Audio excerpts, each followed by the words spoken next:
You can also find and replace contents within a note inside of Evernote.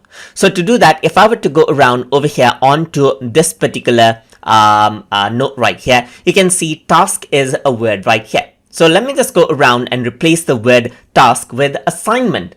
So to do that, I'm going to go around over here onto the three dot button, and over here what I'm going to do is I'm going to go around and then find within note right here.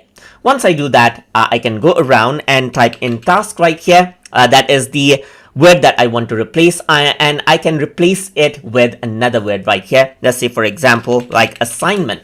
So if I were to click on replace, then it replaces one word right here. Click on it again, it'll replace other word. But if I want to replace all of the word task with, let's say, for example, all of the word task with assignment, then you can go around and click on replace all. So once you do that, you can see that all of the word task has been replaced right here. Similarly, I'm going to go around over here and type in week right here. And for week, let's just go around and type in day. So I want to replace the word week with day. So I can replace all, and you can see that day 1, 2, 3, 4, 5 has been replaced out right here. So the word week has been replaced with the word day. If I were to go around and type in day right here, I can replace it with the word week as well, just like this. But right now you can see that in my note, I have written out the small letter D right here, but it is still selecting out the